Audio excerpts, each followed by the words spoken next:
नमस्कार, स्वागत है आप सभी का वाइबिन बिहार झारखंड में। मैं हूं आपके साथ मुदिता।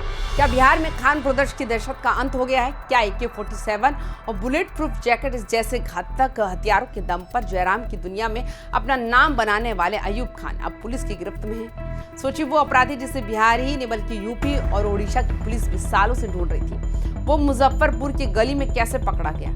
आखिर मुजफ्फरपुर की हाजी कॉलोनी में अयूब खान क्या कर रहा था? क्या वो किसी बड़ी वारदात की फिराक में था या फिर पुलिस से छिपने के लिए उसने मुजफ्फरपुर को अपना नया ठिकाना बना लिया था?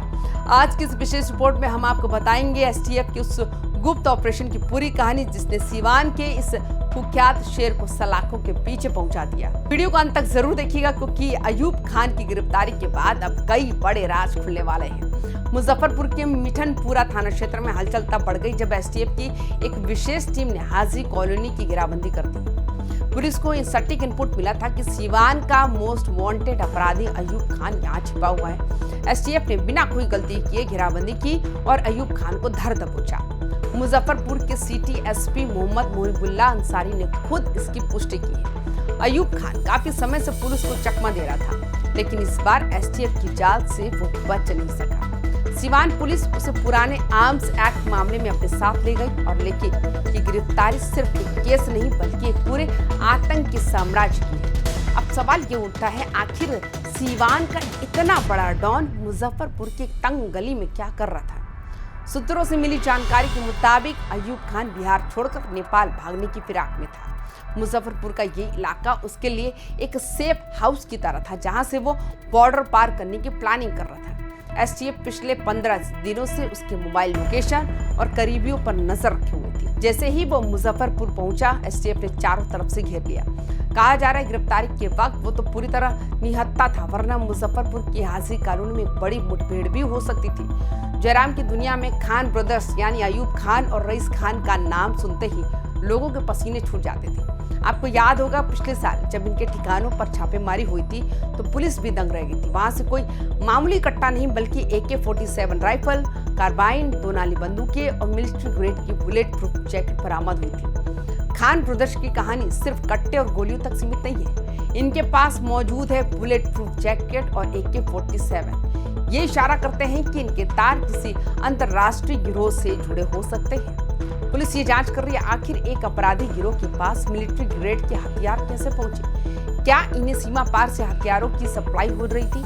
पिछले साल की छापेमारी के बाद जब पुलिस ने रईस खान को पकड़ा तब अयूब ने अंडरग्राउंड होकर अपना पूरा सिंडिकेट बदलना शुरू कर दिया था। जानकारों का कहना है कि सीवान में शहाबुद्दीन के बाद अगर किसी ने इतना बड़ा वॉर वेपन जखीरा खड़ा किया तो वो यही खान ब्रदर्स थे।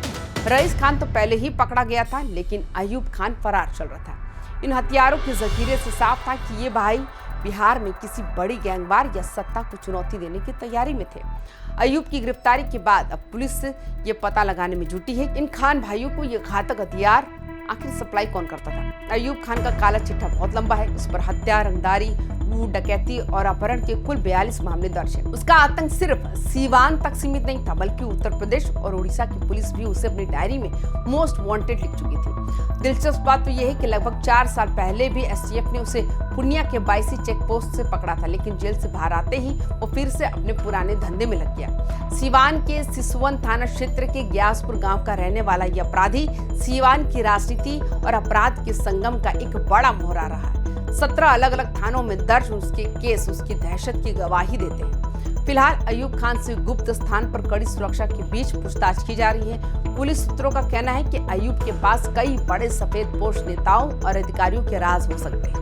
मुजफ्फरपुर में उसकी मौजूदगी ये इशारा करती है कि उसके नेटवर्क की जड़ें बहुत गहरी हैं। STF की टीम उसके लोकेशन को कई दिनों से ट्रेस कर रही थी और मुजफ्फरपुर में उसकी सटीक जानकारी मिलते ही इस ऑपरेशन को अंजाम दिया गया। इस गिरफ्तारी को बिहार पुलिस के लिए 2026 की अब तक की सबसे बड़ी सफलताओं में से एक माना जा रहा है। सबसे दिलचस्प बात तो यह है कि अयूब खान सिर्फ एक अपराधी नहीं बल्कि सीवान की राजनीति का एक जाना माना खिलाड़ी भी रहा। इसकी गिरफ्तारी से सीवान और आसपास के कई बड़े नेताओं की नींद उड़ी। चर्चा है कि अयूब खान के सिंडिकेट को कई प्रभावशाली लोगों का संरक्षण प्राप्त था।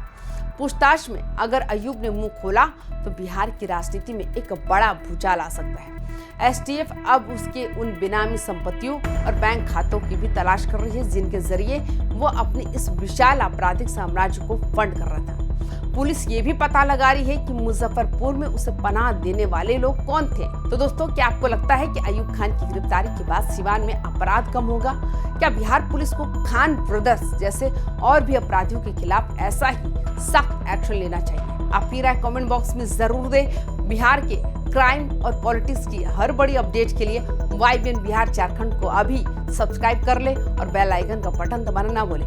इस खबर को शेयर करें ताकि लोगों को पता चले कि अपराधी चाहे कितना भी शातिर क्यों न हो, कानून के हाथ लंबे होते हैं। जय हिंद, जय बिहार।